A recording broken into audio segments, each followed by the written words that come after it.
Fala moçada, espero que esteja tudo bem com vocês. Vamos retomar os nossos estudos hoje aí com a aula 26. Vamos trabalhar um pouquinho a questão da geologia e da geomorfologia do território brasileiro. Pessoal, só uma questão aí, ó. Aulas 21, 22, 23, 24, 25, nós trabalhamos muito sobre o nosso planeta, sobre a parte geológica e geomorfológica, né, os agentes internos e externos. Pois bem, todo esse conhecimento agora nós aplicaremos na realidade do território brasileiro, ok? Isso a partir dessa aula 26. Então, relevo brasileiro, características e estrutura geológica. Para iniciar esse estudo aí, pessoal, recomendo a vocês abrirem na apostila nesse mapa aí que eu estou observando agora com vocês aqui, certo? Esse mapa, apesar de estar nomeado aí como Brasil, formação do relevo, ele trabalha mais a questão da estrutura geológica, ou seja, as grandes estruturas que formam o território brasileiro. Só lembrando vocês, ó, 3 estruturas geológicas, hein? 3. Escudos cristalinos, bacias sedimentares e os dobramentos modernos. Brasil não tem dobramento moderno, pessoal. Dobramento moderno é só nas bordas das placas tectônicas. O Brasil está no centro da placa sul-americana. Dá uma olhada na sua apostila lá depois. Você vai ver que o território brasileiro está cravado bem no meio da placa sul-americana. Por isso que nós temos pouco terremoto, por isso que nós temos pouco ou nenhum vulcanismo, tá? Porque nós estamos cravados no centro da placa. E dobramento moderno é só na borda da placa tectônica, onde ela é mais instável, certo? Se vocês baterem o olho aí, pessoal, vocês vão perceber o quê? Nós temos basicamente 2 tipos de estruturas geológicas no Brasil. Temos aí os escudos cristalinos e as bacias sedimentares. Vamos começar aí pelos escudos cristalinos, que estão nessas cores mais fortes. Nossa, professor, mas como que funciona? Como que eu vejo esse escudo cristalino? Dá uma olhada nisso, pessoal. Tenho certeza que alguns que já viajaram um pouquinho aí já devem ter percebido essas paisagens, né? Sejam aí os planaltos ondulados, sejam aí as serras, né? Que são planaltos aí um pouquinho mais bicudos, né? Um pouquinho mais pontiagudos, certo? Isso são escudos cristalinos, pessoal, ou seja, grandes maciços de rochas magmáticas que se formaram aí, ó, há muito tempo, há mais de 2 bilhões de anos, pessoal, certo? Ou seja, quando você bate o olho nesse mapa do Brasil e vê essas áreas mais escuras, esses tons de marrom aí, essas áreas são as áreas de primeira formação do nosso território, pessoal, as áreas mais antigas. Se formaram lá ainda no pré-cambriano, no período arqueozoico, proterozoico, tá? 2 bilhões de anos. E atualmente ocupam aí aproximadamente 36% da superfície brasileira, ok? Só que imaginem, pessoal, 2 bilhões de anos sofrendo ação tectônica, porque querendo ou não as placas estão se movimentando, mesmo nós estando aí no centro da placa, né? Outra coisa, agentes externos agindo aí nos últimos 2 bilhões de anos, e quando eu falo agentes externos, vocês leem aqui embaixo, ó, processos morfoclimáticos, eu estou falando da ação da temperatura, da alteração da temperatura, quente-frio, frio-quente, vento, chuva, rios, e tudo isso foi moldando esses nossos planaltos. Por isso que vocês observam nessas 2 fotos aqui de baixo, pessoal, e os planaltos são ligeiramente ondulados. Sempre que você observar, pessoal, uma estrutura cristalina, ou seja, rocha bem rígida, e ela está mais arredondadinha, é porque ela já sofreu muito desgaste, pessoal, muito desgaste, certo? É aquele mesmo efeito das pedrinhas que ficam nos rios. Já pararam para perceber que aqueles cascalhos são todos arredondadinhos? Por quê? Porque estão sempre rolando, batendo um no outro, então um vai desgastando o outro, certo? Por isso que nós temos aí, então, esses planaltos mais arredondados, sofreram muito desgaste nesses dois últimos bilhões de anos, certo? Ok?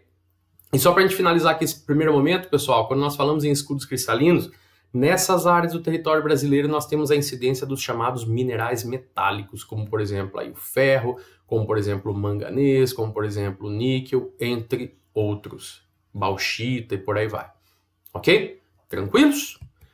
Pois bem, pessoal, vamos então para o segundo tipo de estrutura geológica do território brasileiro, bacias sedimentares. Quando nós falamos em bacias sedimentares, pessoal, lá nas aulas passadas nós já vimos, né, que são áreas mais rebaixadas, que acabam tendo ali uma compensação, acabam tendo ali um depósito, uma acumulação de sedimentos. Lembra disso?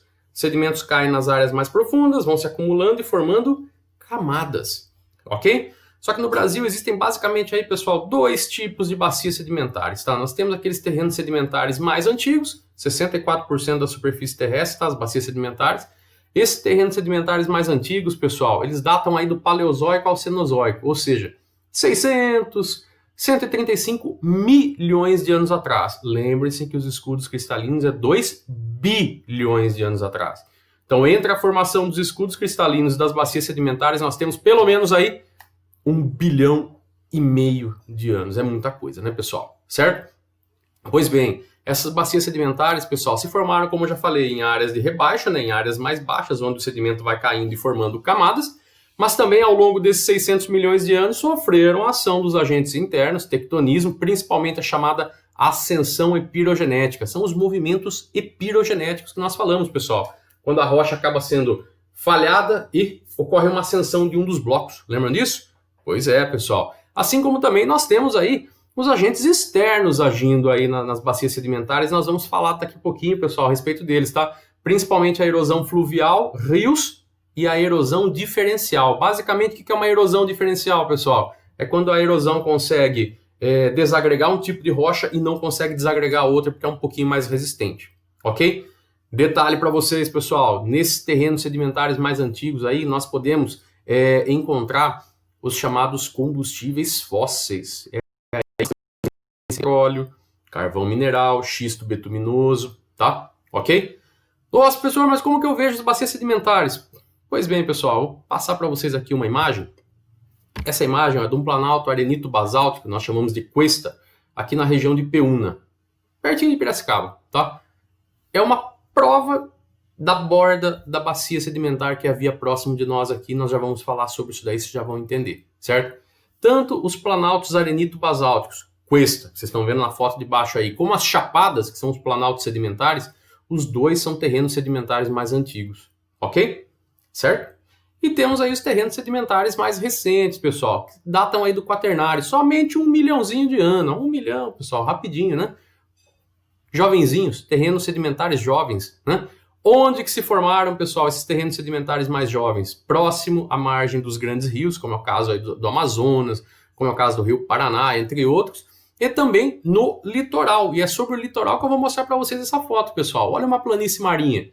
Ô, professor, eu não tô vendo só praia, tô vendo mar e tô vendo montanha lá atrás. Primeiro que não é montanha, meu, são planaltos. Segundo, essa planície marinha, pessoal, ela tá indicada aqui onde eu vou mostrar para vocês, ó. Olha como que é plano, pessoal, do mar até o final da foto do lado direito, ó, é plano. Então você tem aí a chamada planície marinha, que não deixa de ser aí um terreno sedimentar recente.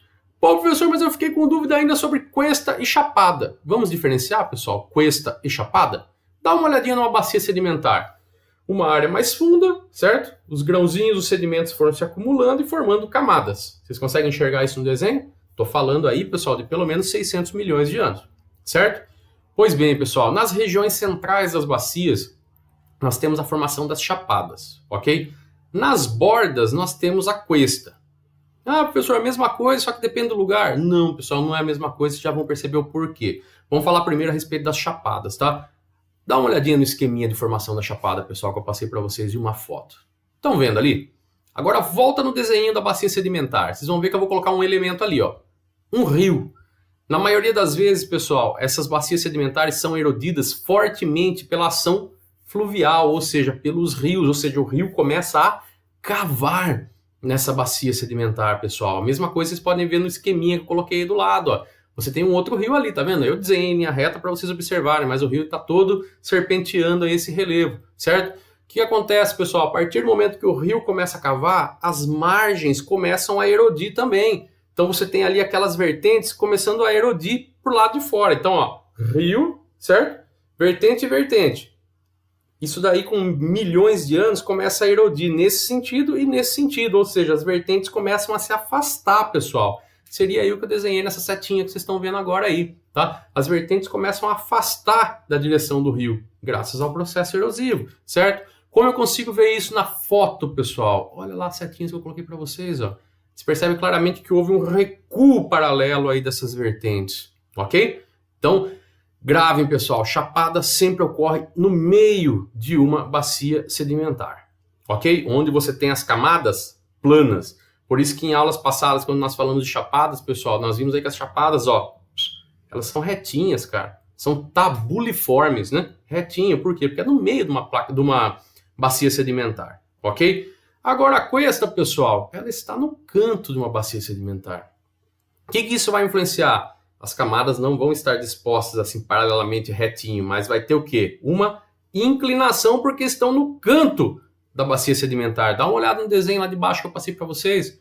Agora olha no desenho do meio, pessoal. Vocês vão perceber o quê? Ó, fiz uma setinha. Você tem aí as camadas inclinadas, enquanto que nas chapadas a camada ela é retinha, tá? Então na cuesta as camadas são inclinadas. Tem o que nós chamamos de mergulho, certo? Que também dá para observar no desenho de baixo, mas não fica tão claro na fotografia, tá, pessoal? Teria aí que fazer um exame de estratigrafia para poder analisar um pouquinho essas rochas aí e ver os seus estratos, tá? Infelizmente nesse desenho não dá para ver esse mergulho das camadas, não dá para ver essa inclinação, mas tem sim, ok? Tranquilos? E só para a gente finalizar, pessoal, a questão do relevo brasileiro, a gente vai falar um pouquinho da altimetria. O que significa isso? A altura dos territórios brasileiros, pessoal, do território brasileiro. Como que é a altura do nosso relevo? Pois é, pessoal, a altitude do nosso relevo é muito baixa. Nós temos aí um domínio de terras baixas, até 1.200 metros de altitude no máximo. Por que isso, pessoal? Pensem. O território brasileiro é muito antigo, pessoal. Os seus escudos cristalinos são de 2 bilhões de anos atrás. Então, 2 bilhões de anos que esse relevo vem sendo desgastado por agentes externos. Imaginem isso daí. Então, você tem aí um predomínio das chamadas terras baixas, certo? Planaltos com rochas antigas desgastadas. Só que detalhe, pessoal, em algumas áreas aí, ó, pode acontecer de ter algumas altitudes maiores, como vocês podem ver nessa tabelinha, né? Pico da Neblina, 31 de março, isso lá no noroeste do Brasil. O Pico da Bandeira, Pedra da Mina, Agulhas Negras aqui no sudeste, que eu vou até destacar para vocês no mapa, estão vendo? Ó? São áreas bem mais altas, quase 3 mil metros. Como que acontece isso? Como que aconteceu? Movimentos epirogenéticos, pessoal. Você tem grandes blocos rochosos que acabam falhando, né? Cria uma falha graças àquela pressão, e um desses blocos acaba por se deslocar. Ô, professor, mas isso é o Horst, é o Graben. Exatamente, pessoal, o que ocorre no território brasileiro. Então, onde nós temos aí esses planaltos mais elevados, onde nós temos esses montes mais altos do Brasil, nós tivemos uma forte atividade epirogenética. Mas, a grosso modo, vocês podem ver no mapa aí que o Brasil é um país muito baixo, predomínio de terras até 1.200 metros. Ok, pessoal?